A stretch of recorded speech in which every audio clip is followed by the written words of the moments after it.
Editors അവറിലേക്ക് സ്വാഗതം. പ്രധാന വാർത്തകൾ. വെല്ലും ഉൾക്കരുത്. Malabar TMT 500D steel bars. തുർക്കിയിലെ സൈനിക അട്ടിമറി നീക്കം ജനം പരാജയപ്പെടുത്തി.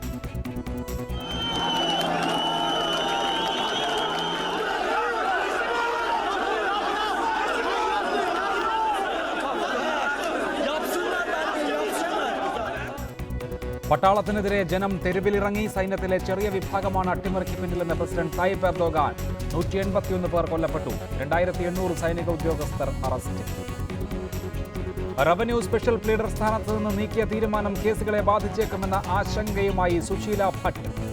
ഈ നിർണായക ഘട്ടത്തിൽ ഈ കേസുകളെല്ലാം വന്ന സാഹചര്യത്തിൽ ഇത് മാറ്റിയത് കേസുകളെ ബാധിക്കുമോ എന്നുള്ളൊരു ചെറിയ ആശങ്ക എനിക്കുണ്ട്.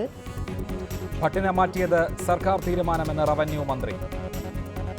ഞങ്ങളിപ്പോൾ തീരുമാനിച്ചത് പല ഗവൺമെൻറ് ലീഡർമാരും സ്വയം ഒഴിഞ്ഞുപോയത് രാജിക്കത്ത് അംഗീകരിക്കുകയും പകരം ആളെ നിശ്ചയിക്കുകയുമാണ്.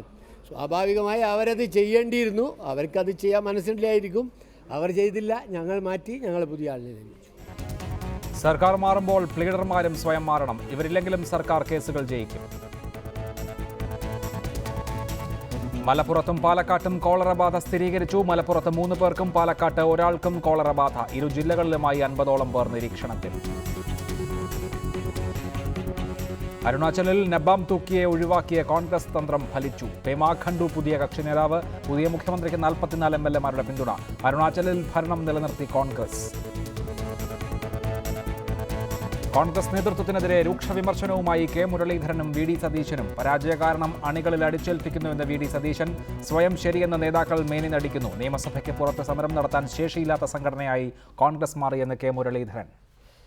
എസ്റ്റേറ്റ് കേസുകളുടെ നിർണായക ഘട്ടത്തിൽ തന്നെ ഗവൺമെന്റ് പ്ലീഡർ സ്ഥാനത്ത് നിന്ന് നീക്കിയത് കേസുകളെ ബാധിക്കുമെന്ന ആശങ്കയുണ്ടെന്ന് സുശീല ആർ ഭട്ട്.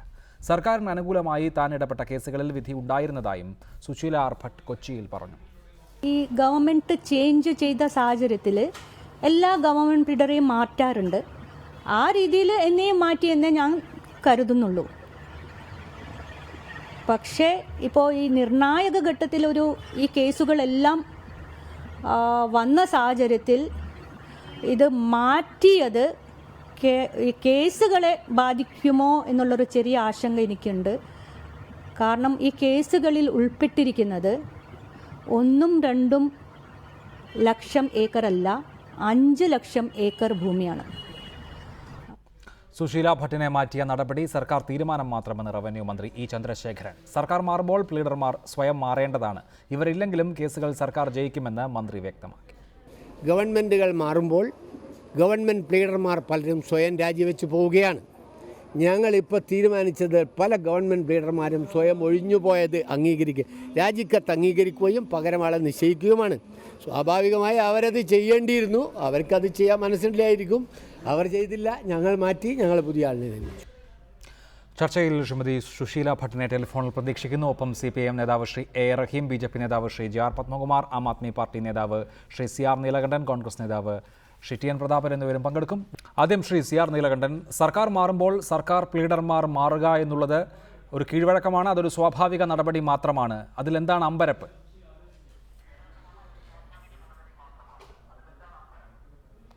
ഒരു അമ്പരവുമില്ല.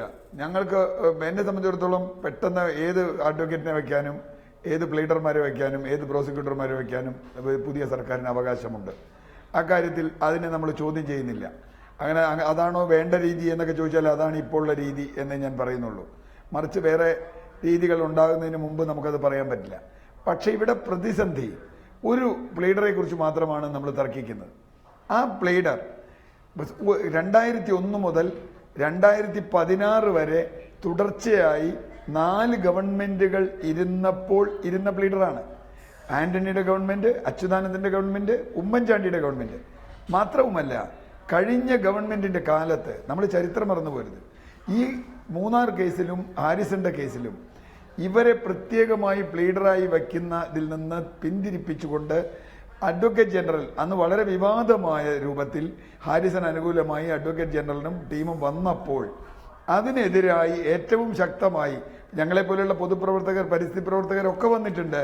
അതിനേക്കാൾ ഒക്കെ കൂടുതൽ ശക്തമായി വാദിച്ചത് ഇടതുപക്ഷത്തെ ഇപ്പോഴത്തെ നിയമമന്ത്രി കൂടിയായ ശ്രീ AK ബാലനാണ് എന്ന കാര്യം ഓർക്കുക. തീർച്ചയായും ശ്രീ CR നീലകണ്ഠൻ, നമുക്കറിയാവുന്ന ചരിത്രമാണത്. ദയവായി തുടരുക. ശ്രീമതി സുശീല ഭട്ട് ടെലിഫോൺ ലൈനിലുണ്ട്. ശ്രീമതി സുശീല ഭട്ട്, സർക്കാർ മാറുമ്പോൾ എല്ലാ സർക്കാർ പ്ലീഡർമാരും മാറും. അങ്ങനെ മാറാൻ തയ്യാറാകാത്തത് കൊണ്ടാണ് സുശീല ഭട്ടിനെ മാറ്റാൻ തീരുമാനിച്ചത് എന്നുള്ളതാണ് റവന്യൂ മന്ത്രി E ചന്ദ്രശേഖരൻ അല്പസമയം മുൻപ് അറിയിച്ചത്. എന്താണ് അതിനോടുള്ള പ്രതികരണം? അല്ല, അതില് സാധാരണ ഗവൺമെന്റ് മാറുമ്പോൾ നയപരമായി എല്ലാ ഗവൺമെന്റുകാരെയും മാറ്റും. എന്നെയും മാറ്റി. അതിലെനിക്ക് ഒരു പരിഭവവും ഇല്ല. പക്ഷേ ഞാൻ റിസൈൻ ചെയ്യാത്തത് എന്തുകൊണ്ടെന്നുള്ളൊരു കാരണമുണ്ട്. ഈ കേസുകളൊക്കെ വളരെ നിർണായക ഘട്ടത്തിൽ വന്നിരിക്കുന്നത്. ആ സമയത്ത് ഞാൻ റിസൈൻ ചെയ്ത് ഓടിയാൽ അതൊരു എസ്കേപ്പമാവും, ഒരു ഉത്തരവാദിത്വം ഇല്ലാത്ത ഒരു സാഹചര്യം ക്രിയേറ്റ് ചെയ്യും. അപ്പം ഈ കേസുകൾ പിന്നെ പാസ് ഓൺ ചെയ്യണം, നല്ല ഗവൺമെന്റുകാർക്ക് പാസ് ഓൺ ചെയ്യണം. അപ്പൊ ഇന്നലെയാണ് ഗവൺമെന്റ് പീരീഡ് വന്നത്. അപ്പൊ അവർക്ക് ബുദ്ധിമുട്ടാകാത്ത രീതിയിൽ ഇത് പോകണം എന്ന രീതിയിലാണ് ഞാനത് ഡിസൈൻ ചെയ്യാതിരുന്നത്. അല്ലാതെ ഇത് തൂങ്ങിപ്പിടിച്ചിരിക്കണം എന്നുള്ള ഒരു ഉദ്ദേശം എനിക്കില്ല. ഇവിടെ ഹാരിസണിൻ്റെ കേസ് ഉടൻ ഡിവിഷൻ ബെഞ്ചിൽ വരാൻ പോവുകയാണ്. 40,000 ഏക്കർ ഏറ്റെടുത്ത നടപടി സിംഗിൾ ബെഞ്ച് ശരിവച്ചിരുന്നു. ആ കേസ് ഡിവിഷൻ ബെഞ്ചിലേക്ക് വരുമ്പോൾ സർക്കാരിൻ്റെ ഭാഗം കൃത്യമായി ബോധിപ്പിക്കാൻ കഴിയുമോ എന്ന ആശങ്കയുണ്ടോ? കാരണം പുതിയ ഒരു അഭിഭാഷകയോ വന്ന് ഇത് പൂർണ്ണമായും പഠിച്ച് അവതരിപ്പിക്കാനുള്ള സമയം എന്നുള്ളത് ഒരു ആശങ്കയ്ക്ക് കാരണമായ ഘടകമാണോ? അത് തീർച്ചയായും. കാരണം ഒരു പുതിയ ഗവൺമെന്റ് ഇത് കേസ് പഠിക്കാതെ ഒരിക്കലും കേസ് വാദിക്കാൻ പറ്റില്ല. അത് ഈവൻ ഞാൻ പോലും ഒത്തിരി പ്രയാസപ്പെട്ടിട്ടാണ് ഈ കേസുകളൊക്കെ പഠിച്ചെടുത്തത്. അപ്പോൾ പുതിയ ഗവൺമെന്റിന് പെട്ടെന്ന് ഇറ്റ് ഈസ് പ്രാക്ടിക്കലി ഇമ്പോസിബിൾ. അപ്പൊ ആ സാഹചര്യത്തിൽ ഈ കേസുകൾ എടുക്കാനുള്ള സമയത്തിൽ ഇവര് അത് മാക്സിമം സ്ട്രാറ്റജൈസ് ചെയ്തിട്ട് അതിന് ബെനിഫിറ്റ് അവർ എടുക്കുമോ എന്നുള്ള ആശങ്കയാണ് എനിക്കുള്ളത്. തീർച്ചയായും ഇവിടെ ഹാരിസണിൻ്റെ കാര്യത്തിൽ മാത്രമല്ല, ചെറുവള്ളി, പോപ്സ്, ടാറ്റ, കരുണ, ഇങ്ങനെ സർക്കാരുമായി കേസുള്ള വൻകിടക്കാരുടെ പട്ടിക വളരെ വലുതാണ്. ലക്ഷക്കണക്കിന് ഏക്കർ സർക്കാർ ഭൂമി സർക്കാരിലേക്ക് തിരിച്ചു കിട്ടേണ്ട കാര്യവുമാണ്. സ്വാഭാവികമായും വലിയ സ്വാധീനങ്ങൾ അതുകൊണ്ട് തന്നെ ഈ വൻകിടക്കാർ നടത്തിയേക്കാം. താങ്കൾക്ക് കഴിഞ്ഞ സർക്കാരിൻ്റെ കാലത്താകട്ടെ ഈ സർക്കാരിൻ്റെ കാലത്താകട്ടെ ബുദ്ധിമുട്ടുകൾ നേരിടുന്നത് ഇത്തരത്തിലുള്ള സ്വാധീനങ്ങൾ കൊണ്ടാണെന്ന് തോന്നുന്നുണ്ടോ? ഇവര് ഇപ്പൊ 60 വർഷക്കാലത്ത് ഈ സംസ്ഥാനം ഈ പ്ലാന്റേഷൻ കമ്പനികൾ വ്യാജരേഖ ചമച്ചിട്ടാണ് കൈവശം ഇട്ടിരുന്നത് തന്നെ ഇവരുടെ സ്വാധീനം കൊണ്ടല്ലേ. അപ്പൊ ഇപ്പോഴാണ് ഇവരുടെ വ്യാജ രേഖകളും എല്ലാം പുറത്തു വന്നത്, കള്ളത്തരം മൊത്തം പുറത്തു വന്നിരിക്കുന്നത്. അപ്പൊ നാച്ചുറലി അവരത് പിന്നെ പ്രൊട്ടക്ട് ചെയ്യാൻ മാക്സിമം ട്രൈ ചെയ്യും. അപ്പൊ അതില് ഹൈക്കോടതിയുടെ ഒരു നിർണായക പങ്കുണ്ട്. അതില് വരുന്ന വാദങ്ങൾ ഈ കോടതി പിന്നെ അംഗീകരിച്ച് കഴിഞ്ഞാൽ അത് നമ്മൾ തോറ്റുപോകും ആ കേസ്.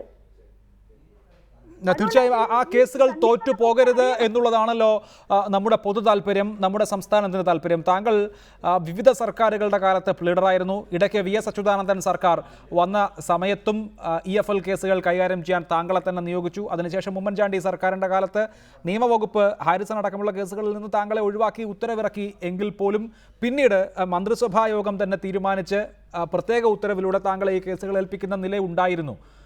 ഈ കേസുകൾ കഴിഞ്ഞ ഒരു പതിറ്റാണ്ടായി കൃത്യമായി പിന്തുടരുന്ന ഒരു ആൾ എന്നുള്ള നിലയിൽ ഈ കാര്യത്തിൽ സംസ്ഥാന സർക്കാരിൻ്റെ താല്പര്യത്തെ, നമ്മുടെ പൊതു താല്പര്യത്തെ ഹനിച്ചുകൊണ്ട് ഈ മുതലാളിമാർക്ക് നേട്ടമുണ്ടാക്കാനുള്ള നീക്കങ്ങൾ വളരെ സജീവമായി നടക്കുന്നുണ്ടോ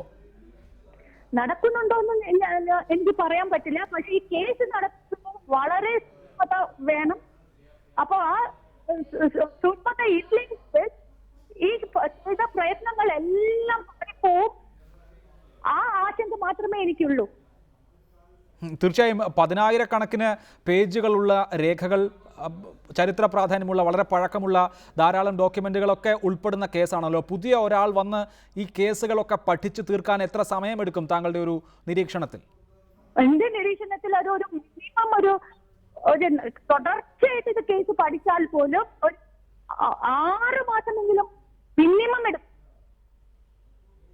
6 മാസമെങ്കിലും മിനിമം എടുക്കും എന്നുള്ളതാണ് അതിൻ്റെ വസ്തുതാപരമാണത്. ശ്രീ എ റഹീം, സംസ്ഥാനത്തിൻ്റെ പൊതു താല്പര്യം സംരക്ഷിക്കേണ്ട ബാധ്യതയാണ് ഈ സർക്കാരിനുള്ളത്.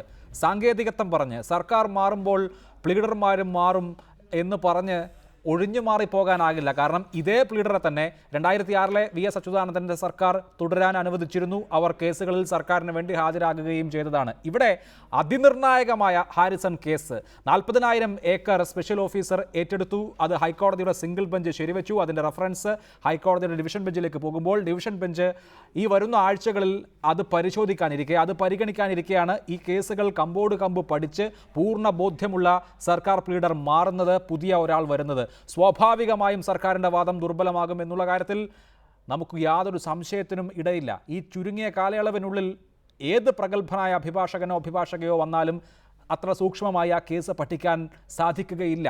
അതുകൊണ്ടാണ് സംശയം ഉയർന്നത്, ഹാരിസണിന് വേണ്ടിയാണോ ഇത് എന്ന്.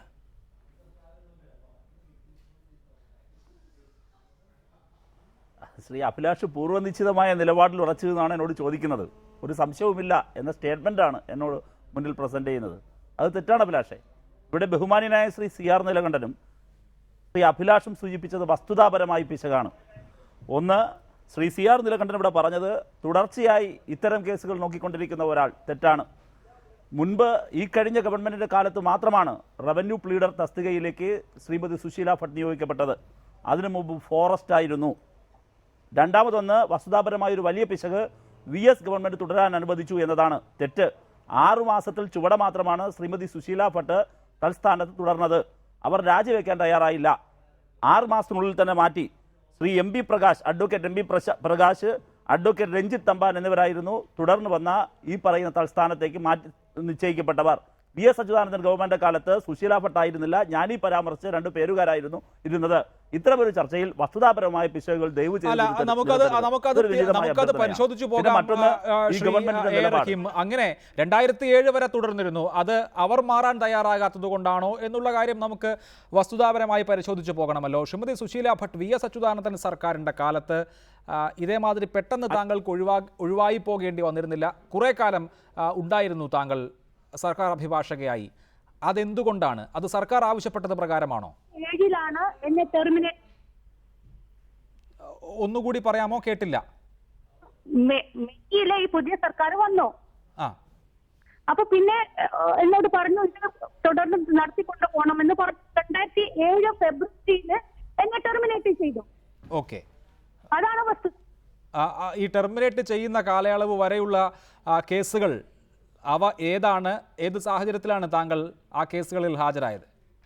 അത് ഈ പറഞ്ഞ EFL കേസുകളും പിന്നെ മരമുറി കേസുകളുണ്ടായിരുന്നു നിലമ്പൂർ ഭാഗത്ത് കോഫി എസ്റ്റേറ്റിൽ നിന്ന്.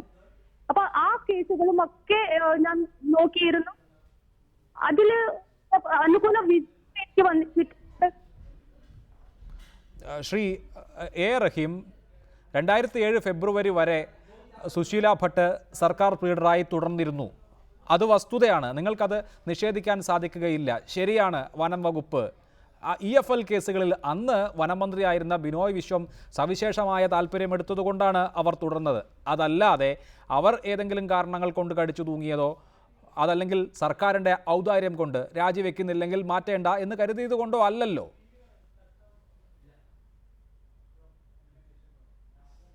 അല്ല, നിങ്ങൾ പറഞ്ഞത് എന്താ? ഞാൻ എൻ്റെ വാദത്തിൽ ഉറച്ചു നിൽക്കുകയാണ് വസ്തുതാപരമായ തെറ്റാണ് എന്നത്. ഈ പറഞ്ഞ കാലയളവ് തുടർന്നിരിക്കാം, പക്ഷേ അതിനുശേഷം മാറിയല്ലോ. ടെർമിനേറ്റ് എന്ന പദം തന്നെയാണല്ലോ നിങ്ങൾ ഉപയോഗിച്ചത്. അത് തന്നെയാണ് ടെർമിനേറ്റ് ചെയ്ത എന്ത് അധികാരം? അതേ ടെർമിനേറ്റ് എന്ന അധികാരം ഉപയോഗിച്ച് തന്നെയാണ് ഇപ്പോഴും ചെയ്തത്. ഇതിനകത്ത് ഒരാളെ മാത്രമല്ലല്ലോ. എന്തിനാണ് വെവ്വേറെ കാണേണ്ട കാര്യം? ഇപ്പോൾ ഹൈക്കോടതിയിൽ 20 സ്പെഷ്യൽ GPമാരുണ്ട്, 49 സീനിയർ ഗവൺമെന്റ് ലീഡർമാരുണ്ട്, 49 അതോടൊപ്പം തന്നെ അങ്ങനെ മൊത്തം 49 ഗവൺമെന്റ് ലീഡറുമുണ്ട്. അവസാനം ആകെ മൊത്തം 118 പേരാണുള്ളത്. ഈ 118 പേരെ മാറ്റി 118 പേരിൽ ഒരാളാണ് ശ്രീമതി സുശീല ഭട്ട്. കഴിഞ്ഞ ബുധനാഴ്ചയാണ് ഈ ഉത്തരവിറങ്ങുന്നത്. പുതിയ ആളെ നിയമിച്ചു. ഈ കാലയളവിനിടയിൽ എന്തെങ്കിലും ഒരു നിലപാട് പൂർവ്വ നിലപാടിൽ നിന്ന് മാറുന്ന എന്തെങ്കിലും സൂചനകൾ ലഭിച്ചിട്ടാണോ ഈ ചർച്ച? എന്താണ് എന്ത് കണ്ടിട്ടാണ് ഞങ്ങൾ അഡ്വക്കേറ്റിനെ മാറ്റി? വേറൊരു കാര്യം ഞാൻ ചോദിക്കട്ടെ ദയവ് ചെയ്ത്. എന്നോട് വിരോധവും തോന്നരുത് ശ്രീമതി സുശീല ഭട്ടന്. അഡ്വക്കേറ്റ് ആക്ട് എന്താ പറയുന്നത്? ഒരു അഡ്വക്കേറ്റിനെ സംബന്ധിച്ച് ഏറ്റവും പ്രധാനം കക്ഷിയുടെ പ്ലഷറാണ്. ഞാനൊരു അഡ്വക്കേറ്റിനെ വെക്കുന്നു, ഇവിടെ ഗവൺമെന്റാണ് ഞാനെന്ന് കരുതുക. ആ അഡ്വക്കേറ്റിനോട് എനിക്ക് പ്ലഷറില്ല, ആ അഡ്വക്കേറ്റ് പറയാനില്ല എനിക്ക് തന്നെ ഈ കേസ് വാദിക്കണം, അങ്ങനെ ഒരു വകുപ്പില്ലാന്ന് അഡ്വക്കേറ്റ് ആക്ട്. ഇല്ല, അങ്ങനെ സുശീല ഭട്ടും പറഞ്ഞിട്ടില്ലല്ലോ. അങ്ങനെ ഞാൻ തന്നെ ഈ കേസ് വാദിക്കണം എന്ന് അവർ പറഞ്ഞിട്ടില്ല. പക്ഷേ ഈ കേസുകൾ നോക്കുന്ന ആൾ എന്നുള്ള നിലയിൽ അവർ അവരുടെ ചില ആശങ്കകൾ പങ്കുവച്ചു. അതെന്തുകൊണ്ടാണ് 9 മണിക്കൂർ ചാനലിൽ ചർച്ചയാകുന്നതെന്ന് ചോദിച്ചാൽ ശ്രീ എ റഹീം, അത് സംസ്ഥാനത്തിന്റെ താല്പര്യവുമായി ബന്ധപ്പെട്ടതുകൊണ്ടാണ്. 5 ലക്ഷം ഏക്കർ ഭൂമി അന്യാധീനപ്പെട്ടു പോകാതിരിക്കാൻ വേണ്ടിയാണ്. അതല്ലാതെ ഒരു വക്കീലിന്റെ കേസുമായി ബന്ധപ്പെട്ട വിഷയമല്ല. സംസ്ഥാനത്തിന്റെ പൊതു താല്പര്യം ഇതിൽ ഉൾച്ചേർന്നതുകൊണ്ടാണ് ഇതൊരു ചർച്ചയാകുന്നത്. ഇല്ല അഭിലാഷേ, ഞാൻ പറയട്ടെ, അത് തന്നെയാണ് ഞാൻ സുശീല ഭട്ടിനെ അല്ലല്ലോ പഴിചാരിയത്. നിങ്ങൾ ഈ ചർച്ചയെടുക്കാനും ഇത് വാർത്തയാകാനും ഇടയായ എന്തെങ്കിലും ഒരു സൂചനകൾ ഉണ്ടായോ? ഞങ്ങൾ എന്തെങ്കിലും തെറ്റായ നിലപാടെടുത്തോ? അങ്ങനെ എന്തെങ്കിലും എസ്റ്റേറ്റുകൾക്ക് അനുകൂലമായ നിലപാടെടുത്തോ? അതെല്ലാം നിങ്ങളുടെ ഭാവനകളാണ്. ഞങ്ങൾ പകരമായി വെച്ച അഡ്വക്കേറ്റിനെ കുറിച്ച് ഈ പറയുന്ന റവന്യൂ വകുപ്പ് 2 പേരെ ഇപ്പോൾ നിശ്ചയിച്ചിട്ടുണ്ടല്ലോ. ഇത് എല്ലാ കാലവും ഉണ്ടാകാറുണ്ട്. ഇത് പൊളിറ്റിക്കലായിട്ടുള്ള ഒരു നിയമനമാണ്. അത്തരം ഞാൻ ചോദിക്കട്ടെ, ശ്രീമതി സുശീല ഭട്ട് എന്നല്ല, ഈ പറയുന്ന 118 പേരും ഏതെങ്കിലും ടെസ്റ്റ് എഴുതി യോഗ്യതയുടെ അടിസ്ഥാനത്തിൽ വരുന്നവരല്ല. ഗവൺമെന്റിന്റെ അല്ല, അക്കാര്യത്തിലൊന്നും യാതൊരു തർക്കവുമില്ല ശ്രീ എ റഹീം. എല്ലാ പ്ലീഡർമാരെയും മാറ്റിയിട്ടുണ്ട്. സർക്കാരുകൾ മാറുമ്പോൾ രാഷ്ട്രീയമായ പരിഗണന വെച്ച് അങ്ങനെ മാറ്റും തുടങ്ങിയ കാര്യങ്ങളിൽ അഭിപ്രായ വ്യത്യാസമില്ല. ഈ സർക്കാർ ഈ വിഷയങ്ങളിൽ നിലപാട് കോടതിയിൽ അറിയിച്ചിട്ടില്ലല്ലോ. അതുകൊണ്ട് തന്നെ നിലപാടിൽ എന്തെങ്കിലും ചാഞ്ചല്യമുണ്ടോ എന്ന പ്രശ്നം അവിടെ ഉദിക്കുന്നില്ല. പിന്നെ എന്താണ് പ്രശ്നം എന്ന് ചോദിച്ചാൽ അതിനിർണായകമായ കേസുകൾ അതിന്റെ പ്രധാനപ്പെട്ട ഘട്ടങ്ങളിലേക്ക് അടുക്കുമ്പോൾ ആ കേസ് കൃത്യമായി ഫോളോ ചെയ്ത് വന്നിരുന്ന ആളല്ലാതെ വേറൊരാൾ വരുമ്പോൾ പൂർണ്ണമായും സർക്കാരിന്റെ വാദം അവർക്ക് ബോധിപ്പിക്കാൻ സാധിക്കുമോ? ഈ ചുരുങ്ങിയ കാലയളവിനുള്ളിൽ അവർക്ക് ഈ കാര്യങ്ങളൊക്കെ പഠിക്കാൻ സാധിക്കുമോ എന്ന ആശങ്കയിലാണ് ആ ചോദ്യം ഉണ്ടാകുന്നത്. ഞാൻ താങ്കളുടെ ചോദ്യങ്ങളിലേക്ക് മടങ്ങി വരാം. അതിനു മുൻപ് ശ്രീ CR നീലകണ്ഠൻ, ഒരു അഭിഭാഷകയെ മാറ്റി എന്നുള്ളത് മാത്രം ഇങ്ങനെ ചർവണമാകുന്നത് എന്തുകൊണ്ടാണ്? ഇവിടെ സൂചിപ്പിക്കപ്പെട്ടതുപോലെ എല്ലാ പ്ലീഡർമാർക്കും മാറ്റമുണ്ടാകുന്നുണ്ട്. സാധാരണഗതിയിൽ 5 വർഷം കൂടുമ്പോൾ സർക്കാരുകൾ മാറുമ്പോൾ അങ്ങനെ വരുന്നതാണ്. ഒരു അഡ്വക്കേറ്റ് വാദിച്ചാൽ മാത്രമേ കേസ് ജയിക്കൂ എന്ന അവസ്ഥ ഒരു കോടതിയിലും ഉണ്ടാകില്ലല്ലോ.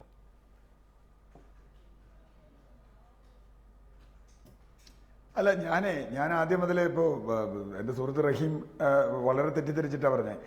എല്ലാ ഗവൺമെന്റിന്റെ കാലത്തും ഇരുന്ന ആളാണ് സുശീല ഭട്ട് എന്നേ ഞാൻ പറഞ്ഞുള്ളൂ.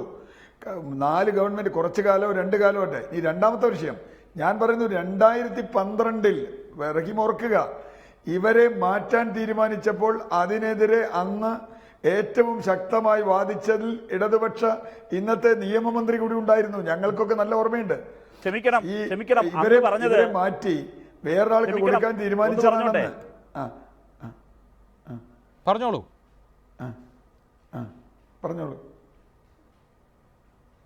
അല്ല, ഞാൻ ആ വാദത്തിനല്ല ചോദിക്കുന്നത്. 2012 കാര്യമാണ് ഞാൻ പറഞ്ഞത്. അന്നാണ് വിവാദമായി മാറ്റം വരികയും അതിനെതിരെ കേരളത്തിൽ ഇതുപോലെ കാര്യങ്ങൾ കൈകാര്യം ചെയ്തുകൊണ്ടിരിക്കുന്ന ഈ പറയുന്ന പർട്ടിക്കുലർ കേസ് കൈകാര്യം ചെയ്തുകൊണ്ടിരിക്കുന്ന ആളെന്ന നിലയിലാണ്. അല്ല, എനിക്കറിയാം റഹീമെ, ഞാൻ പറയണ കേൾക്കൂ. അതല്ല, ഇവർ 4 ഗവൺമെന്റിന്റെ കാലത്തും പ്ലീഡറായിരുന്നു. അതാണ് എന്റെ വാദം. ഇപ്പൊ 4ാമത്തെ ഗവൺമെന്റാണിത്. അത് പല വിഷയത്തിലാവും. ഇപ്പൊ EFL വിഷയത്തിൽ തീർച്ചയായിട്ടും ഇവിടെ ഒരു പ്രശ്നമുണ്ട്. ഇപ്പൊ അവര് കൈകാര്യം ചെയ്യുന്നത് റവന്യൂ ആണ്, മുമ്പ് വനമാണ്. സഖാവ് ബിനോയ് വിശ്വം, എനിക്ക് നല്ല ഓർമ്മയുണ്ട് ഇക്കാര്യത്തിൽ. 2007 ഇവരെ തുടരാൻ അനുവദിച്ചതുമായി ബന്ധപ്പെട്ട് ഞാൻ അതിലേക്കല്ല പോകുന്നത്. എന്റെ വാദം അത്തരം അത് വസ്തുതാപരമായി തീയതികൾ തമ്മിലുണ്ടെങ്കിൽ കറക്റ്റ് ചെയ്യാം. പ്രശ്നം അതല്ല. 2012 ഇതേ കേസിൽ നിന്ന് ഇവരെ മാറ്റാൻ കഴിഞ്ഞ ഗവൺമെന്റ് തീരുമാനിച്ചിരുന്നു. അത് തീരുമാനിച്ചപ്പോൾ അതിനെതിരെ ഇന്നിപ്പോ TN പ്രതാപൻ അടക്കമുള്ള ആളുകൾ, എനിക്ക് ഓർമ്മയുണ്ട്, TN പ്രതാപനും ഞങ്ങളൊക്കെ ഈ കാരണം സുശീല ഇത് ആ ഗവൺമെന്റിന്റെ റൈറ്റിനെ ചോദ്യം ചെയ്യുന്നതല്ല. നേരത്തെ അഭിലാഷ് ചോദിച്ചൊരു ചോദ്യമുണ്ട്. ഏതാണ്ട് എന്റെ അറിവനുസരിച്ചാണെങ്കിൽ 1 ലക്ഷത്തിലധികം ഷീറ്റ് പേപ്പറുണ്ട്. അതിന്റെ ഈ കേസിന്റെ രേഖകൾ അത്രയും കാലമുണ്ട്. ഇതിന്റെ റെഫറൻസ് ആണ്, സിംഗിൾ ബെഞ്ച് വിധിയുണ്ട്. ആ റെഫറൻസ് ഇവിടെ വരുമ്പോൾ ഫൈനൽ ഹിയറിംഗ് ആണ് വരാൻ പോകുന്നത് ഈ കേസിൽ. ഫൈനൽ ഹിയറിംഗിൽ മറ്റൊരു അഡ്വക്കേറ്റ് വന്ന് ഇത് മുഴുവൻ പഠിച്ച് ഇത് പ്രസന്റ് ചെയ്യാൻ കഴിയുമോ? ഇത് തീർച്ചയായും ഒരു ആശങ്ക. റഹീമിന് തന്നെ അറിയാം, ഈ ഹാരിസണുമായി ബന്ധപ്പെട്ട് കേരളത്തിൽ, ഹാരിസന്റെ ഭൂമിയുമായി ബന്ധപ്പെട്ട് കേരളത്തിൽ നിരവധി വിവാദങ്ങൾ ഉണ്ടായിട്ടുണ്ട്. നിരവധി കഴിഞ്ഞ അഡ്വക്കേറ്റ് ജനറലിനെതിരെ നമ്മൾ ആരോപണം ഉന്നയിച്ചിട്ടുള്ളതാണ്. ദണ്ഡപാണിക്കെതിരെ ദണ്ഡപാണി അതിൽ തെറ്റായ രീതിയിൽ ഇടപെട്ടു എന്ന് പറഞ്ഞുകൊണ്ട് ഇതേ വേദിയിലിരുന്ന് ഞങ്ങളൊക്കെ ഉന്നയിച്ചിട്ടുള്ളതാണ്. അതിന് കാരണം അത് ഗവൺമെന്റിന്റെ അധികാരത്തിൽ കൈകടത്തലല്ല.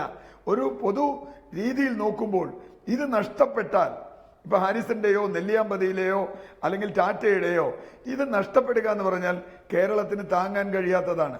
അതാണ് അതിലെ ഏറ്റവും പ്രധാനപ്പെട്ട പൊതു പ്രശ്നം. തുടരുക ജെ.ആർ. പത്മകുമാർ, സർക്കാർ വിശദീകരിക്കുന്നത് തികച്ചും സ്വാഭാവികമായ നടപടി എന്നുള്ളതാണ്.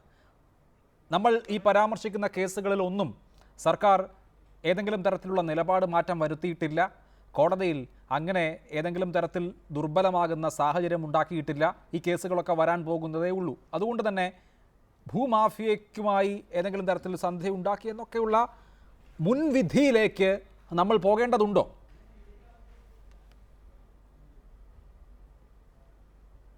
അല്ല, ഗവൺമെന്റ് പ്ലീഡർമാരെ മാറ്റാനുള്ള അവകാശമുണ്ട്. പക്ഷെ ഇവിടെയുള്ള പ്രശ്നം ഇപ്പൊ പലരും ചൂണ്ടിക്കാണിച്ചതുപോലെ ഈ ഗവൺമെന്റിന്റെ താല്പര്യം എന്താണ്? ഇവിടുത്തെ ജനങ്ങളുടെ താല്പര്യമാണോ? ഈ ഇവിടുത്തെ ഭൂമി സംരക്ഷിക്കണമെന്ന താല്പര്യമാണോ? അത് ഹാരിസൺ പോലെയുള്ള, ടാറ്റയെ പോലെയുള്ള, കെപി യോഗനാഥെ പോലെയുള്ള ആളുകളുടെ താല്പര്യമാണോ സംരക്ഷിക്കേണ്ടത്? അതിന് ഈ സുശീല ഭട്ടൻ നിമിത്തം മാത്രമാണ് അതിന്റെ ഒരു കാര്യം. ബാക്കി കാര്യങ്ങളിലേക്ക് പരിശോധിച്ച് നോക്കുക. ഓരോ കേസിലും ഈ ഗവൺമെന്റ് എടുത്തിട്ടുള്ള നിലപാടുണ്ട്. ഈ ഗവൺമെന്റ് ഈ നമ്മുടെ സംസ്ഥാനത്തിന്റെ താല്പര്യത്തിനോടൊപ്പമാണോ? അങ്ങനെയാണെങ്കിൽ സാന്റിയാഗോ മാർട്ടിന്റെ വക്കീലിനെ കേരളത്തിന്റെ മുഖ്യമന്ത്രിയുടെ നിയമോപദേഷ്ടാവാക്കുമോ? അല്ലെങ്കിൽ കോറി മാഫിയയ്ക്ക് വേണ്ടി വാദിക്കുന്ന ആളെ ഉപദേഷ്ടാവാക്കുമോ? അതുപോലെ മറ്റ് പല പ്രശ്നങ്ങൾ പരിശോധിച്ച് നോക്കിയാൽ നമുക്കറിയാം ഈ ഗവൺമെന്റിന്റെ താല്പര്യം വലിയ മാഫിയകളുടെ താല്പര്യമാണ്. അത് സംരക്ഷിക്കുന്നതിന് വേണ്ടിയിട്ടുള്ള നിലപാടാണ് ഇപ്പോൾ എടുത്തിട്ടുള്ളത്. ഈ നേരത്തെ നീലകണ്ഠൻ സൂചിപ്പിച്ചതുപോലെ കഴിഞ്ഞ UDF ഗവൺമെന്റ് കാലഘട്ടത്തിൽ ഈ ഭട്ടിനെ മാറ്റാൻ ഒരു തീരുമാനമെടുത്തപ്പോൾ അന്ന് നിയമസഭയിൽ ഉറഞ്ഞു തുള്ളിയാളാണ് AK ബാലൻ. അതുപോലെ ഇന്നത്തെ കാർഷിക വകുപ്പ് മന്ത്രി, കൃഷി വകുപ്പ് മന്ത്രി സുനിൽകുമാർ. നിങ്ങൾ ഫയലൊന്ന് പരിശോധിച്ച് നോക്കുക. അപ്പോൾ ആ സമയത്ത് അവർ പറഞ്ഞതാ ഈ ഹാരിസനെ സഹായിക്കാൻ അല്ലെങ്കിൽ ടാറ്റയെ സഹായിക്കാൻ, ട്രാവൻകൂർ എസ്റ്റേറ്റ് സഹായിക്കാൻ ഇവർ ശ്രമിക്കുന്നു UDF എന്ന് പറഞ്ഞ് ബഹളമുണ്ടാക്കിയ ആളുകൾ ഇന്ന് അതേ സുശീല ഭട്ടിനെ മാറ്റുമ്പോൾ എന്തിനു വേണ്ടിയിട്ടാണ്? നേരത്തെ ഇവിടെ സൂചിപ്പിച്ചതുപോലെ തന്നെ കേസ് വാദം പറഞ്ഞ് അതിന്റെ ഡിവിഷൻ ബെഞ്ചിൽ അവസാന ഘട്ടത്തിലാണ്. ആയിരക്കണക്കിന് രേഖകൾ, 10,000-കണക്കിന് പേജുള്ള മറ്റ് ഡോക്യുമെന്റ്സുകൾ, ഇതൊക്കെ പരിശോധിച്ച് ഈ യഥാസമയം കോടതിയുടെ മുമ്പിൽ പ്രസന്റ് ചെയ്യാൻ ഇനിയൊരു പുതിയ വക്കീലിന് കഴിയുമോ? കഴിയില്ല, തീർച്ചയായിട്ടും കഴിയില്ല. അപ്പോൾ എങ്ങനെയെങ്കിലും ഈ ഭൂമാഫിയകളെ സഹായിക്കുന്ന ഒരു നിലപാടാണ് എടുക്കുന്നത് ഈ ഗവൺമെന്റ്. ഇതുവരെയുള്ള ഏതെല്ലാം കാര്യങ്ങൾ നമ്മൾ പരിശോധിച്ച് നോക്കിയാൽ നമുക്ക് വ്യക്തമാകുന്ന ഒരു കാര്യം, അഴിമതിക്കാരെ തെരഞ്ഞുപിടിച്ച് ഓരോ സ്ഥാനത്ത് കൊണ്ടുവന്ന് സംരക്ഷിച്ച് പോസ്റ്റ് ചെയ്ത് സംസ്ഥാനത്തിന്റെ താല്പര്യം ബലി കഴിക്കുന്നു എന്ന ആക്ഷേപമാണ് BJPക്കുള്ളത്. തുടരണം ശ്രീ ജെ.ആർ. പത്മകുമാർ. ശ്രീമതി സുശീല ഭട്ട് സൂചിപ്പിച്ചതുപോലെ ഇനി ഡിവിഷൻ ബെഞ്ചിലേക്ക് വരുന്നുണ്ട് ഹാരിസണിന്റെ കേസ്. ഹാരിസൺ വ്യാജരേഖകൾ ഉണ്ടാക്കിയാണ് ഭൂമി പലതും കൈവശം വച്ചിരിക്കുന്നത് എന്നൊക്കെ വെളിവായതാണ്. സ്പെഷ്യൽ ഓഫീസറുടെ ഏറ്റെടുക്കൽ കാര്യമായ രീതിയിൽ പുരോഗമിച്ചതാണ്. 40,000 ഏക്കറോളം ഭൂമി തിരിച്ചുപിടിക്കാൻ സാധിച്ചിട്ടുമുണ്ട്. ഹാരിസണിൻ്റെ കേസിൽ സ്പെസിഫിക്കായി താങ്കളെ സംബന്ധിച്ച് എന്തെങ്കിലും ആശങ്കയുണ്ടോ? അത് പൂർണ്ണമായും സർക്കാർ ജയിക്കേണ്ടതല്ലേ? ആ ഭൂമി സർക്കാരിലേക്ക് തിരിച്ച് എടുക്കാനുള്ള എല്ലാ സാധ്യതയുമില്ലേ? തീർച്ചയായും. ഇതിപ്പോ ഡിവിഷൻ സിംഗിൾ ബെഞ്ച് PV ആശ ഈ 40,000 ഏക്കർ ഏറ്റെടുക്കുന്ന നടപടി സാധുവാണെന്ന് പറഞ്ഞു. അതിന്റെ അർത്ഥം എന്താ? ഇത് മൊത്തം ഗവൺമെന്റ് ഭൂമിയാണ്. അനധികൃതമായി കൈവശം വെച്ച വ്യാജരേഖകൾ ചമച്ച് കൈവശം വെച്ച ഭൂമിയാണ്. അസന്നിഗ്ധമായി നിന്നു. ഇനിയിപ്പോ സ്പെഷ്യൽ ഓഫീസറെ ഇത് ചെയ്ത നടപടി ശരിയല്ല, ജൂറിസ്ഡിക്ഷൻ ഇല്ല എന്നൊക്കെയുള്ള ഒരു ബാലികമായ വാഗ്വാദങ്ങളാണ് ഇനി വരാൻ പോണത്. പക്ഷെ അത് അംഗീകരിച്ചു കഴിഞ്ഞാൽ ഈ ഭൂമി നമുക്ക് നഷ്ടപ്പെടും. അതിന്റെ ആശങ്ക മാത്രമേ എനിക്കുള്ളൂ. അത് ആണ് താങ്കൾ സൂചിപ്പിക്കുന്നത്. ശ്രീ A.R. റഹീം, ശരിയാണ്, കഴിഞ്ഞ LDF സർക്കാർ 2007 ഫെബ്രുവരി വരെയാണ് ഈ അഭിഭാഷകയെ തുടരാൻ അനുവദിച്ചത്. അന്ന് EFL കേസുകളുടെ കാര്യത്തിൽ ഒരു തുടർച്ച ഉണ്ടായിരുന്നു. ഇന്ന് ഹാരിസണിൻ്റെ കേസ് അതിൻ്റെ അന്തിമഘട്ടത്തിൽ എത്തി നിൽക്കെ സർക്കാരിനെ സംബന്ധിച്ച് വിജയിച്ചു നിൽക്കുകയാണ് എന്ന് ഓർക്കണം. അങ്ങനെ എത്തി നിൽക്കെ ആ കേസ് പൂർത്തിയാകുന്നത് വരെ ഈ അഭിഭാഷക തുടരട്ടെ എന്ന നിലപാടെടുക്കുന്നതിൽ എന്തായിരുന്നു തടസ്സം?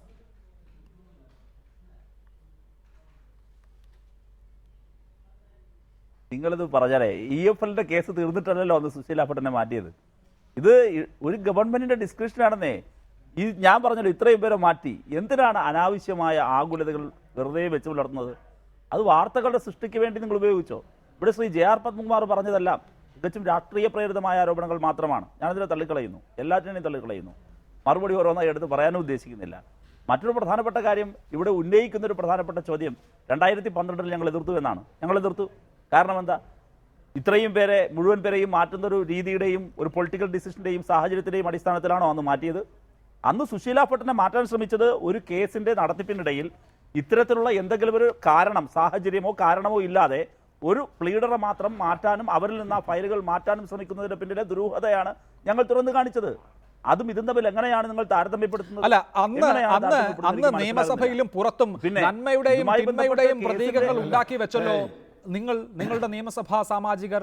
AK ബാലൻ നിയമസഭയിൽ, VS സുനിൽകുമാർ നിരവധി ചാനൽ ചർച്ചകളിൽ, അന്നത്തെ AG പ്രതിക്കൂട്ടിലും സുശീല ഭട്ട് എന്ന അഭിഭാഷക ഏറ്റവും നന്നായി സർക്കാരിൻ്റെ താല്പര്യം സംരക്ഷിക്കുന്ന അഭിഭാഷകയുമായിരുന്നുവല്ലോ. നിങ്ങളാണ് വാദിച്ചത്. ആ അഭിഭാഷകയെയാണ് ക്രേസ് അതിൻ്റെ ക്രൂഷ്യലായ ഘട്ടത്തിൽ നിൽക്കുമ്പോൾ നിങ്ങളുടെ സർക്കാർ വരുമ്പോൾ മാറ്റുന്നത്.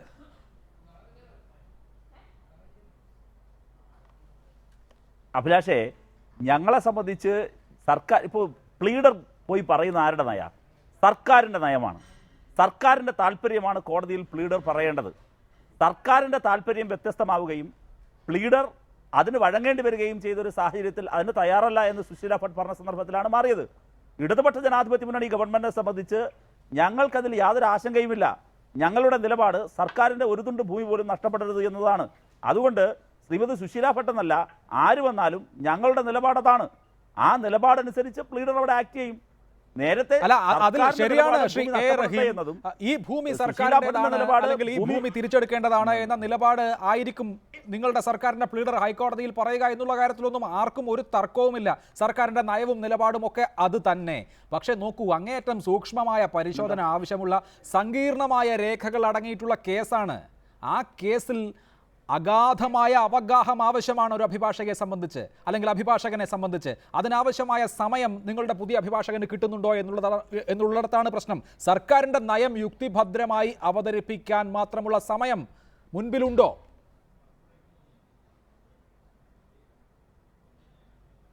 ഹൈക്കോടതിയുടെ മുമ്പിൽ ഈ കേസുമായി ബന്ധപ്പെട്ട് സമയം ആവശ്യപ്പെട്ടാൽ ഹൈക്കോടതിക്ക് കൊടുക്കാവുന്നതാണ്.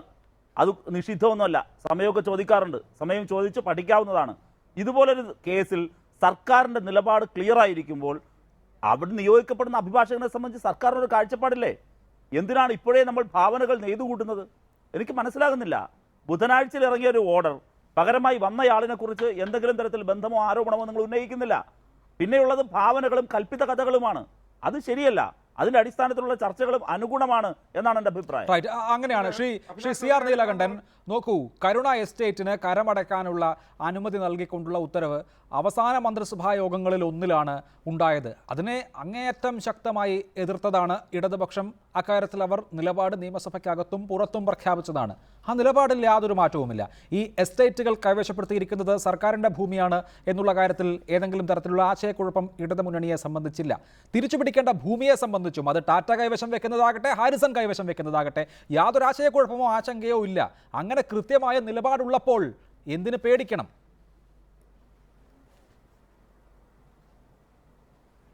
അല്ല, ഞാൻ ഇടതുപക്ഷത്തിൻ്റെ നിലപാട് ഇതുവരെ മാറ്റിയിട്ടില്ല. ഞാൻ അതിനെക്കുറിച്ച് ചോദ്യം ചെയ്യുന്നില്ല. മാറ്റാത്തിടത്തോളം പഴയ നിലപാട് തുടരുന്നു എന്ന് തന്നെ കണക്കാക്കുന്നു. പക്ഷേ ഇവിടെ റഹീം പറഞ്ഞതിൽ ഒരു വൈരുദ്ധ്യമുണ്ട്. 2006 മുതൽ 2007 വരെ ഇരുന്ന സുശീല ഭട്ടിനെ അന്ന് ടെർമിനേറ്റ് ചെയ്തത് ഗവൺമെന്റ് ഡിസ്ക്രിപ്ഷൻ. 2011 മുതൽ 12 വരെ ഇരുന്ന സുശീല ഭട്ടിനെ കഴിഞ്ഞ UDF ഗവൺമെന്റ് മാറ്റുമ്പോൾ അത് ഗവൺമെന്റ് ഡിസ്ക്രിപ്ഷൻ അല്ല. ഇവിടെ ഒരു പ്രശ്നമുണ്ട്, അതിനെ എതിർക്കുക. അവിടെയാണ് പ്രശ്നം. 2007 ഫെബ്രുവരി വരെ സുശീല ഭട്ട് ഇരുന്നിരുന്നു. അവരെ ടെർമിനേറ്റ് ചെയ്തു. ഗവൺമെന്റ് ഡിസ്ക്രിപ്ഷൻ സമ്മതിച്ചു. പക്ഷേ UDF ഗവൺമെന്റ് അത് ചെയ്യുമ്പോൾ അവരെ ഡിസ്ക്രിപ്ഷൻ ആകുമ്പോൾ അതിന്റെ മെറിറ്റിലേക്ക് നമ്മൾ പോവുകയാണ്. അതിന്റെ മെറിറ്റിലേക്ക് പോകാം. LDF-നാവുമ്പോൾ അതിന്റെ മെറിറ്റിലേക്ക് പോകാം. തെറ്റാണ്, അങ്ങ് തെറ്റിദ്ധരിപ്പിക്കരുത്. അങ്ങയെപ്പോലൊരാള് അവിടെയാണ് പ്രശ്നം. ഇവിടെ അങ്ങയെപ്പോലൊരാള് അല്ല അനുവദിക്കുമെങ്കിൽ അല്ലല്ല എന്താണ് താങ്കളുടെ ഡിസ്പ്യൂട്ട് ശ്രീ എ റഹീം? ഒരു നിമിഷം ശ്രീ സിആർ. ഞാൻ പറയാം. അല്ല, ഞാനൊന്ന് പറഞ്ഞു പോയിക്കോട്ടെ. അങ്ങയ്ക്കുള്ള ഊഴത്തിൽ ഞാൻ കയറി ഇടപെടുന്നതിൽ ക്ഷമ ചോദിക്കുകയാണ്. അല്ല, ഞാനൊന്ന് പറഞ്ഞോട്ടെ. അങ്ങ് പറഞ്ഞത് തെറ്റാണ്. ഒരു ഗവൺമെന്റ് മാറ്റത്തിനിടയിൽ ഉണ്ടാകുന്ന കാര്യമല്ല ഇത്. നേരെ മറിച്ച് 2012 ഈ കേസ് നടന്നുകൊണ്ടിരിക്കുമ്പോൾ അതിൽ വിവാദമായി നിൽക്കുന്ന ഒരു കത്തി നിൽക്കുന്ന ഒരു സന്ദർഭത്തിൽ സുശീല ഭട്ടിനെ ഏകപക്ഷീയമായി അവരെ മാത്രം മാറ്റുന്നു, ആ ഫയൽ മാറ്റുന്നു. അതാണ് വിവാദമായത്. അതും ഇതും തമ്മിൽ എങ്ങനെയാണ് താങ്കൾ ബന്ധപ്പെടുന്നത് എനിക്ക് മനസ്സിലാകുന്നില്ല. അല്ല ഞാൻ പറയാം. അല്ല കൃത്യം അത് റഹീമെ അത് പറയണ്ട. 2006 അച്യുതാനന്ദ ഗവൺമെന്റ് വന്നു. 2007 ഫെബ്രുവരി വരെ EFL കേസിൽ തുടർന്നു. സുശീല ഭട്ട് തുടർന്നു. അവരെ ടെർമിനേറ്റ് ചെയ്തു. ശരി, റൈറ്റ്. 2011 ഉമ്മൻചാണ്ടി ഗവൺമെന്റ് വന്നു. 2012 വരെ സുശീല ഭട്ട് തുടർന്നു, ഒരു കൊല്ലം. അവരെ മാറ്റി. അവിടെ ഞാൻ പറഞ്ഞത് ഇതിൽ മെറിറ്റിൽ 2012 ഒരു അഡ്വക്കേറ്റിനെ മാറ്റുമ്പോൾ മെറിറ്റിൽ നമുക്ക് ഇടപെടാമെന്നും 2016 അത് മാറ്റുമ്പോൾ അതിന്റെ മെറിറ്റ് നോക്കിക്കൂടാന്നും പറയരുത്. അപ്പർ റൈറ്റ് മെറിറ്റും ഇവിടെയാണ് പ്രശ്നം. ഇത് തന്നെയാണ് ഡിസ്ക്രിപ്ഷൻ. ഇവിടെ നമ്മൾ അതിന്റെ മെറിറ്റിലേക്ക് തന്നെയാണ് പോകുന്നത്. ഇപ്പൊ ഇടതുപക്ഷം കൊടുക്കുമെന്നുള്ളതല്ല, ഇവിടെ മെറിറ്റ് ഉണ്ട്. ഇവിടെ മെറിറ്റ് ഉണ്ട് എന്ന് പറഞ്ഞാൽ ഒരു കേസിന്റെ ഫൈനൽ ഹിയറിംഗ് നിൽക്കുന്നു, വളരെ നിർണായകമായ ഒരു കേസിന്റെ. ഇപ്പൊ എന്തേ 2012 പറയാമായിരുന്നല്ലോ, UDF ഗവൺമെന്റ് കൊണ്ടുവരുന്ന പുതിയ അഡ്വക്കേറ്റ് ചെയ്യില്ല. നിങ്ങൾക്ക് എന്തായിരുന്നു ഉറപ്പ്? എനിക്ക് ഉറപ്പുണ്ടായിരുന്നു ചെയ്യില്ല എന്ന്. കാരണം ഞാൻ ആ ഗവൺമെന്റ് അന്ന് എതിർത്താളാ. അതേ ന്യായം തന്നെയാണ് എനിക്ക് ഇന്ന് സുശീല ഭട്ടിനെ മാറ്റുമ്പോൾ പറയാനുള്ളത്. കേസ് എന്ത് വേണയാവട്ടെ, 2012-ലും 2016-ലും നമുക്കൊരു ന്യായമാണ്, റഹീമിന് ഒരു ന്യായമല്ല എന്നുള്ളതാണ് പ്രശ്നം. റൈറ്റ്, അതാണ് താങ്കളുടെ വിമർശനം. ശ്രീ റഹീം അതിന് മറുപടി പറയും. ശ്രീ JR പത്മകുമാർ, താങ്കൾക്ക് കൂട്ടിച്ചേർക്കാം. ഇവിടെ സർക്കാരിൻ്റെ ഭാഗത്തു നിന്ന് ആവർത്തിക്കപ്പെടുന്ന ചോദ്യം, ഞങ്ങൾ ഈ കേസുകളിൽ എന്തെങ്കിലും വെള്ളം ചേർക്കൽ നടത്തിയിട്ടുണ്ടോ എന്നുള്ളതാണ്. അങ്ങനെയൊന്നും നമുക്ക് ഈ നിമിഷം വരെ പറയാനില്ല. ഈ വിഷയങ്ങളിലൊന്നും സർക്കാർ നിലപാട് മാറ്റിയിട്ടില്ല. നമുക്ക് അങ്ങനെ ആരോപിക്കാനും സാധിക്കുകയില്ല. അഭിഭാഷകയെ മാറ്റി എന്നുള്ളത് എങ്ങനെയാണ് സർക്കാരിന് ഒരു കുറ്റപത്രം നൽകാൻ മതിയാകുന്ന കാരണമാകുന്നത്? കേസ് തോൽക്കട്ടെ, നമുക്ക് അപ്പോൾ നോക്കാം. അല്ല, ഈ കേസിൽ എന്നുള്ളതല്ലല്ലോ. ഈ ഗവൺമെന്റ് അധികാരത്തിൽ വന്നതിന് ശേഷം ഉള്ള 40-45 ദിവസക്കാലം ഈ ഗവൺമെന്റ് കേസുകളിൽ എടുത്തിട്ടുള്ള നിലപാട് അത് നമ്മൾ പരിശോധിച്ച് നോക്കിയാൽ ഈ കേസിലും ഇനി അത് തന്നെ ആവർത്തിക്കുമെന്നുള്ളതിൽ യാതൊരു സംശയം വേണ്ട. നിങ്ങൾ ആലോചിച്ച് നോക്കൂ, ഐസ്ക്രീം കേസ് എന്തായിരുന്നു LDF-ന്റെ നിലപാട് നേരത്തെ? ഈ ഗവൺമെന്റ് അധികാരത്തിൽ വന്നതിന് ശേഷം എന്തായിരുന്നു അച്യുതാനന്ദന്റെ നിലപാടിനെ? മുൻകാലങ്ങളിൽ പാർട്ടിയാണ് പൈസ പിരിച്ചു കൊടുത്ത് ഈ കേസ് നടത്തുന്നത് എന്ന് പറഞ്ഞ പാർട്ടി സെക്രട്ടറി ചീഫ് മിനിസ്റ്റർ ആയപ്പോൾ പറഞ്ഞത് എന്താ? അത് അദ്ദേഹത്തിന്റെ രാഷ്ട്രീയ വിരോധം കൊണ്ട് നടത്തുന്നതാണ് ഐസ്ക്രീം കേസ്. ഗവൺമെന്റ് നിലപാട് മാറിയില്ലേ? LDF-ന്റെ നിലപാട് മാറിയില്ലേ? മാണിക്കെതിരായിട്ടുള്ള കേസ്, മാണിക്കെതിരെ കുറ്റപത്രം സമർപ്പിച്ച് അതിനെ കുറ്റവിമുക്തരാക്കിക്കൊണ്ട് വിജിലൻസിന്റെ റിപ്പോർട്ട് കോടതിയിൽ വന്നു. അന്ന് LDF-ന്റെ നിലപാട് എന്താ? എന്തെല്ലാം ബഹളമാണ് കേരളത്തിൽ നടത്തിയത്. എന്നിട്ട് ഇപ്പോൾ അവസാനം എന്ത് പറഞ്ഞിട്ടുള്ളത്? അദ്ദേഹത്തെ കുറ്റവിമുക്തരാക്കിയത് ശരിയാണ്, പുതിയ തെളിവൊന്നും ഞങ്ങൾക്ക് കിട്ടിയിട്ടില്ല എന്നാണ്. ഇപ്പോ ഈ കേസുകളെല്ലാം അട്ടിമറിക്കാനല്ലേ MK ദാമോദരനെ സ്പെഷ്യൽ ഉപദേശമാക്കിയിരിക്കുന്നത്? പണ്ട് തിരുവനന്തപുരത്തൊക്കെ ഒരു പറച്ചിലുണ്ടായിരുന്നു, 1000 രൂപയും മള്ളൂരും ഉണ്ടെങ്കിൽ ആരെയും കൊല്ലാമേ നാമനാരായണന്ന്.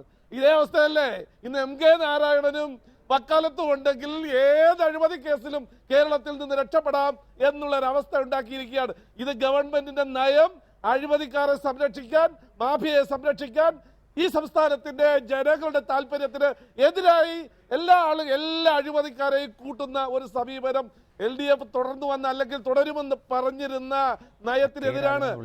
ശ്രീമാൻ പിണറായി വിജയൻ മുഖ്യമന്ത്രിയായപ്പോൾ പറഞ്ഞൊരു കാര്യം, ആദ്യം അദ്ദേഹം പറഞ്ഞത്, ഞാൻ മുഖ്യമന്ത്രിയാവുമ്പോൾ എൻ്റെ അടുപ്പക്കാരായെന്ന് പലരും വരും, അവരെയൊക്കെ അകറ്റി നിർത്തണം, അതാണ് എൻ്റെ ഒന്നാമത്തെ നയം, നിങ്ങളും അത് ചെയ്യണമെന്ന് പറഞ്ഞിട്ട് ഇപ്പൊ എന്താ സ്ഥിതി?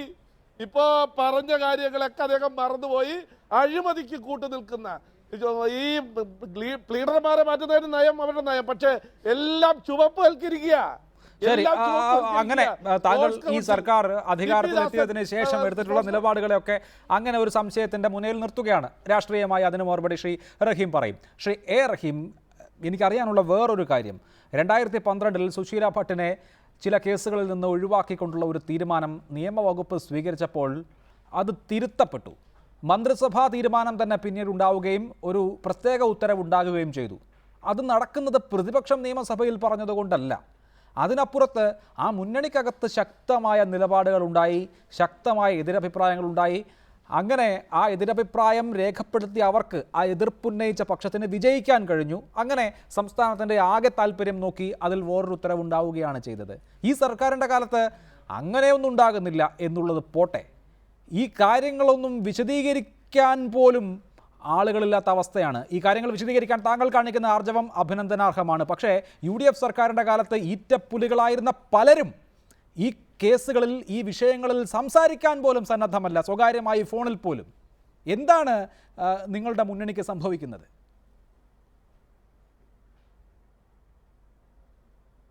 അല്ല, അങ്ങനെ സംസാരിക്കണ്ട എന്നൊരു നിലപാടുണ്ടെങ്കിൽ ഞാൻ അവിടെ നിൽക്കുമോ? അതൊക്കെ തെറ്റാണ്. അതൊക്കെ നിങ്ങളുടെ സാഹചര്യങ്ങളാണ്. ഞാൻ അതിലേക്കൊന്നും പോകുന്നില്ല. ഇവിടെ ശ്രീ JR പത്മകുമാർ പഴയ മല്ലൂരിൻ്റെ കഥ പറഞ്ഞു. 1000 രൂപയും മല്ലൂർ വക്കീലും ഉണ്ടെങ്കിൽ എന്തും ചെയ്യാം രാമനാരായണ. അത് പഴയ കഥയാണ്. ഇപ്പോൾ അതല്ല. TV ചാനലും BJPക്ക് ഒരു വക്താവും ഉണ്ടെങ്കിൽ എന്തും പറയാം രാമനാരായണ എന്നാണ് ശ്രീ JR പത്മകുമാർ എന്തെല്ലാമാണ് പറഞ്ഞത്. എന്തെല്ലാം അങ്ങ് പറയാണ്. ഞാൻ അതിലേക്കൊന്നും പോകുന്നില്ല. ഒരു കാര്യം ഉറപ്പാണ്, BJPക്ക് ഇത്ര കണ്ട ആവലാതി വേണ്ട. ഈ കേരളത്തിലെ ഒരു തുണ്ട് ഭൂമി പോലും നഷ്ടപ്പെടാതിരിക്കാൻ വേണ്ടി കാവൽ നിൽക്കുന്ന പാർട്ടി തന്നെയാണ്. സന്തോഷ് മാധവരിൽ നിന്ന് ഭൂമി പിടിച്ചെടുത്തു. അത് പാവങ്ങൾക്ക് വീട് വെച്ച് കൊടുക്കാനും ഭൂമിയില്ലാത്തവന് കൊടുക്കണമെന്ന് പറഞ്ഞ് ക്യാബിനറ്റിൽ തീരുമാനമെടുത്ത ഗവൺമെൻറ്റാണ് VS അച്യുതാനന്ദൻ ഗവൺമെൻറ്, ഇടതുപക്ഷ മുന്നണി ഗവൺമെൻറ്. അങ്ങനെ ഓരോന്നായിട്ട് എടുക്ക്. ഈ പറയുന്ന കാര്യത്തിലെല്ലാം തന്നെ ഞങ്ങൾക്ക് കൃത്യമായൊരു നിലപാടുണ്ട്. എവിടെയെങ്കിലും ഒരിടത്ത് ഭൂമാഫിയവുമായി ഒളിച്ചു കളിച്ച ഒരു ചരിത്രവും നിങ്ങൾക്ക് ഒരിക്കൽ പോലും ചൂണ്ടിക്കാട്ടി തരാനാകില്ല. ഒരിക്കൽ പോലും ആവർത്തിച്ച് പറയാനാകും. ഇവിടെ സുശീല ഭട്ടിനെ മാറ്റിയത് സുശീല ഭട്ട് ആ കാര്യത്തിൽ മോശപ്പെട്ട വക്കീലായതുകൊണ്ടല്ല. സുശീല ഭട്ട് ആ കാര്യത്തിൽ എന്തെങ്കിലും ചെയ്തു എന്ന അഭിപ്രായം ഞങ്ങൾക്കില്ല. അത് മാറ്റിയത് വേറെ ആരെങ്കിലും വെച്ച് ആ കേസിലെ എതിരാളികളെ സംരക്ഷിക്കാനുമല്ല. ഇത് ഈ 118 പേരെയും മാറ്റുന്നതിനിടയിൽ സംഭവിച്ച ഒരു മാറ്റം മാത്രമാണ്. പിന്നെ നിങ്ങൾ നേരത്തെ സൂചിപ്പിച്ചതുപോലെ ഈ കേരളത്തിൽ ഗവൺമെന്റുകൾ ഉണ്ടായ കാലഘട്ടം മുതൽ ഇങ്ങോട്ട് എല്ലാ 5 വർഷം കഴിയുമ്പോഴും 118 പേരിലും മാറ്റം സംഭവിക്കാറുണ്ട്. ആ സ്ഥാനചലനത്തിനിടയിൽ ഇതുപോലെ നിർണായകമായ പല കേസുകളുടെയും മൂർത്തമായ സാഹചര്യത്തിൽ തന്നെയാണ് മാറുന്നത്. അത് നേരത്തെയും ഉണ്ടായിട്ടുണ്ട്. നിങ്ങൾ നോക്കുക, ഈ 118 പേർ മാറിയപ്പോൾ ഓരോരുത്തരും കൈകാര്യം ചെയ്യുന്ന ഫയലുകൾ സൂക്ഷ്മമായി പരിശോധിച്ചാൽ ഇതുപോലെ മൂർത്തമായ അവസ്ഥയിലെത്തെ കേസുകൾ ഉണ്ടാകും, നിർബന്ധമായി ഉണ്ടാകും. ഓരോ പ്ലീഡർമാരുടെയും ഓഫീസിൽ ഇരിക്കുന്നതിൽ അങ്ങനെ ഒരുപാട് കേസുകൾ നമുക്ക് ഇപ്പോൾ തന്നെ ചൂണ്ടിക്കാണിക്കാനുണ്ടാകും. അതിനെ സംബന്ധിച്ച് ഇവിടെ സുശീല ഭട്ട് ആരോപണം ഉന്നയിച്ചതുപോലെ ഒഴിഞ്ഞു പോകാൻ നിയോഗിക്കപ്പെട്ട ഏതെങ്കിലും നിശ്ചയിക്കപ്പെട്ട സ്വാഭാവികമായി ഒഴിഞ്ഞുപോയ ഒരു പ്ലീഡർമാരും അങ്ങനെ എഴുന്നേറ്റ് എന്ന് പറയാത്തത് കൊണ്ട് അത് ചർച്ചയാവുന്നില്ല. അത്രയേ ഉള്ളൂ. അതിലൊക്കെ എന്തിരിക്കുന്നു എന്ന് പറഞ്ഞ ആ കേസുകളെല്ലാം പരാജയപ്പെടാൻ പോകുന്നു. അങ്ങനെയൊക്കെ ഉണ്ടോ? ഒരു കേസിനെ സംബന്ധിച്ചൊരു പ്ലീഡർക്ക് പഠിക്കാൻ സമയം വേണം. ഹൈക്കോടതിയോട് ചോദിക്കാം, കോടതി അത് കൊടുക്കും, ഗവൺമെന്റിന്റെ ഭാഗം കേൾക്കും, കൂടുതൽ ക്ലാരിറ്റിയോട് കൂടി അവതരിപ്പിക്കാൻ പറ്റും. അതിനെന്താന്നേ ഇവിടെ വരുന്നത്? വെറുതെ കൽപ്പിത കഥകളുടെയും ഭാവനകളുടെയും അടിസ്ഥാനത്തിൽ വാർത്തകൾ ഞൊറിഞ്ഞെടുക്കുകയാണ്. അത് ശരിയല്ല. ശരി, അത് തെറ്റിദ്ധരിപ്പിക്കാൻ മാത്രമേ ഉപകരിക്കുകയുള്ളൂ. ഈ പറയുന്ന ഗവൺമെന്റിന്റെ ഇച്ഛാശക്തിയെ ഇവിടെ പറഞ്ഞല്ലോ. ഞങ്ങൾ ഈ ഗവൺമെന്റിനെ, വിജിലൻസിനെ സുതാര്യമാക്കാൻ പോകുന്നു, വിജിലൻസിന് സ്വതന്ത്ര പദവി കൊടുക്കാൻ പോകുന്നു. വിജിലൻസ് ചങ്ങലക്കിട്ട ഒരു യജമാനന്റെ കയ്യിൽ ഇരിക്കുന്ന ഒരു നായയായിരിക്കില്ല ഇനി. ഞങ്ങളത് തുറന്നുവിടാൻ പോവാണ്. ചങ്ങലകളില്ലാത്ത വിധം അതിനെ അഴിച്ചുവിടാൻ പോവാണ്. ഇവിടെ എല്ലാ വിവരങ്ങളും ഞങ്ങൾ ജനങ്ങളോട് പറയുന്നു. ഓരോ കാര്യം ഇതിനെ എടുത്തു വെച്ചിട്ട് ഓരോ കാര്യത്തിന്റെ മന്ത്രിസഭാ തീരുമാനങ്ങളിൽ പിടിച്ച് വിവരാവകാശ നിയമപ്രകാരം തരാൻ കഴിയില്ല എന്ന് സർക്കാർ നിലപാടെടുക്കുകയും ഹൈക്കോടതിയിൽ ഇത് സംബന്ധിച്ച് കാര്യങ്ങൾ വിശദീകരിക്കാൻ പോവുകയും ചെയ്യുന്ന ഘട്ടത്തിലാണ് നമ്മൾ എല്ലാം സുതാര്യമാണെന്ന് പറയുന്നത് ഓർക്കണം. ശ്രീ എ റഹീം, നമ്മുടെ ഇന്നത്തെ വിഷയം അതല്ലാത്തത് കൊണ്ട് ഞാൻ അതിലേക്ക് വിശദമായി കടക്കുന്നില്ല. ഞാൻ അടുത്ത ടേൺ ഞാൻ താങ്കളിലേക്ക് വരാം. ശരി ശരി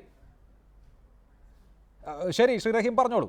അല്ല, അല്ല, അത് വിഷയമല്ലെങ്കിൽ കൂടിയും അങ്ങത് പരാമർശിക്കരുതായിരുന്നു. അഭിലാഷ് അത് പരാമർശിച്ചതിക്ക് അത് സംബന്ധിച്ച് പറയാതെ പോകാനാകില്ല.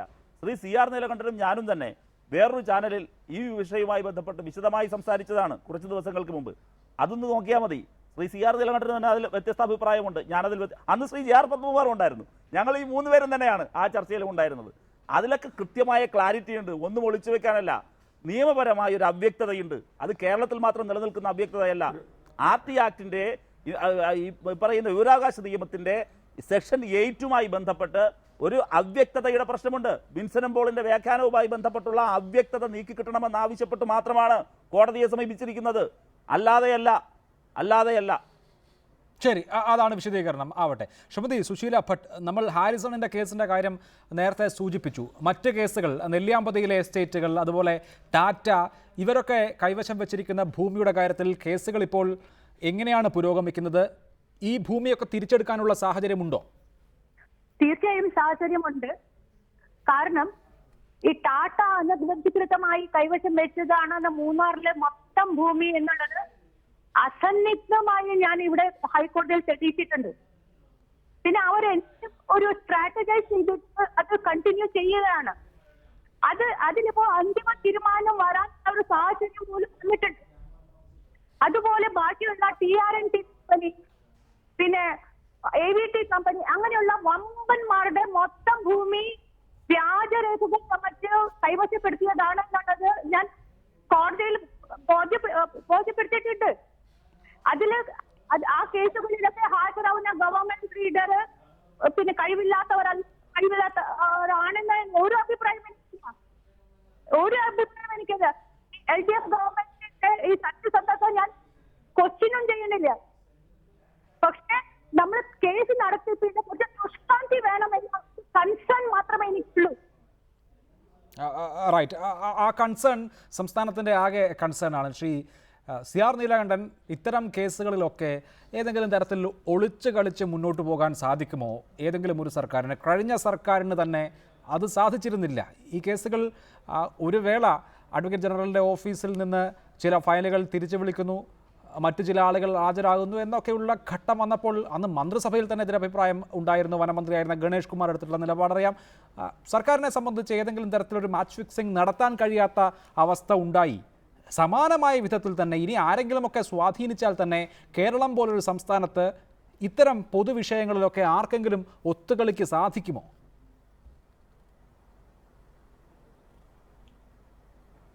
അല്ല, ഇവിടെ ഒത്തുകളിക്കണ്ട. അപ്പോൾ വളരെ സമർത്ഥമായി ഗവൺമെന്റിന് അതിന് താല്പര്യം ഉണ്ടോ ഇല്ലയോ എന്നുള്ളതല്ല.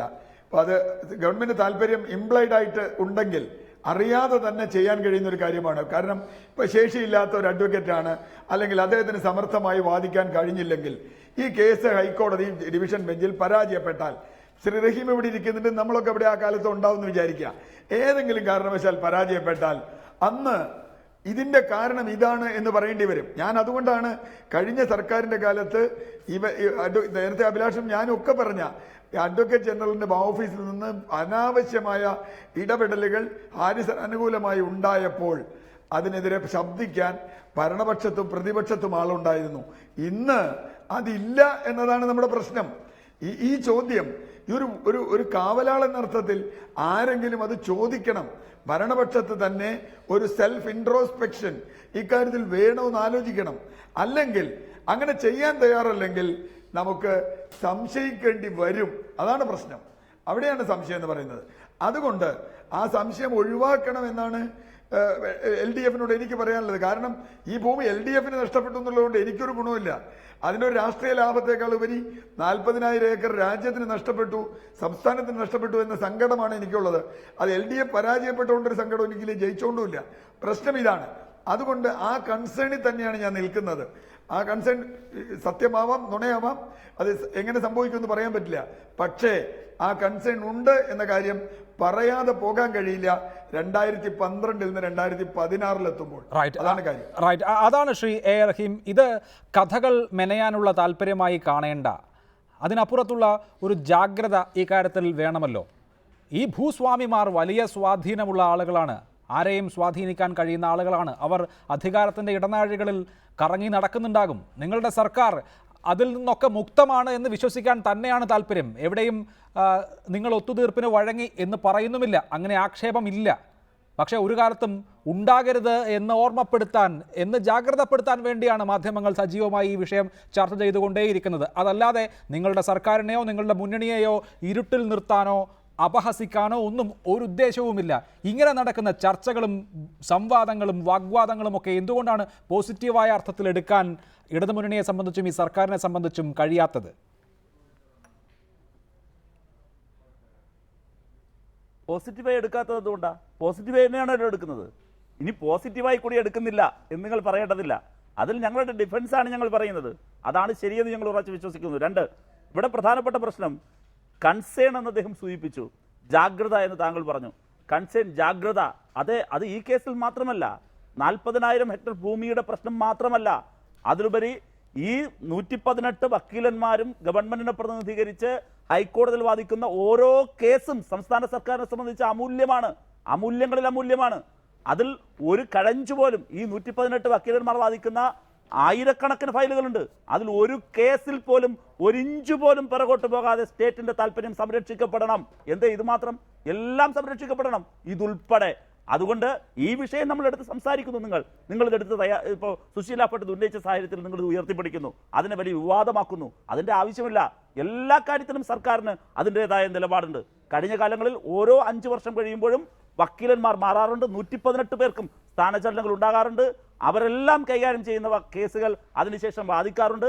അത് സംബന്ധിച്ച് എന്തെങ്കിലും നിലപാടുകളിൽ വ്യതിയാനം ഉണ്ടാകുന്നുണ്ട് എങ്കിൽ അത് ഏത് സന്ദർഭത്തിലും, ഞാൻ പറഞ്ഞല്ലോ, ഈ കേസ് മാത്രമല്ല, ഏത് കേസിലും നിങ്ങൾക്ക് ആശങ്കകൾ വെക്കാം, നിങ്ങൾക്കതിലെ തെറ്റുകൾ ചൂണ്ടിക്കാട്ടാം. അതിൽ സർക്കാരിന് കൃത്യമായൊരു നിലപാടുണ്ട്. ആ നിലപാട് ഞങ്ങൾ മാനിഫെസ്റ്റോയിൽ പറഞ്ഞ നിലപാടാണ്. അത് അഴിമതിക്കെതിരായ നിലപാടാണ്. സർക്കാരിന്റെ ഒരു തുണ്ട് ഭൂമി പോലും ഒരാൾക്കും കൊണ്ടുപോകാൻ കഴിയാത്ത വിധമുള്ള നിലപാടാണ് ഇടതുപക്ഷ ജനാധിപത്യ മുന്നണി നിലപാട്. അത് ശ്രീമതി സുശീല ഭട്ട് എന്നല്ല, അതിനകത്ത് ആരാണോ സർക്കാരിനെ റെപ്രസെന്റ് ചെയ്യുന്നത്, ആ റെപ്രസെന്റ് ചെയ്യുന്നവർ അത്തരം നിലപാടിനനുസരിച്ച് പ്രവർത്തിക്കാൻ ബാധ്യസ്ഥരുമായിരിക്കും. അത് നോക്കുവാനും നടപ്പിലാക്കുവാനുമുള്ള ഇച്ഛാശക്തി ഇടതുപക്ഷ ജനാധിപത്യ മുന്നണി ഗവൺമെന്റിനുണ്ട്. അത് കൃത്യമായി നിങ്ങൾക്ക് ബോധ്യമാവുകയും ചെയ്യും. റൈറ്റ്, വളരെ വ്യക്തമാണ്. വളരെ നന്ദി Shri A Rahim, Shri J R Padmakumar, Shrimati Sushila Bhatt, Shri CR Neelakantan ചർച്ചയിൽ പങ്കെടുത്തതിന്.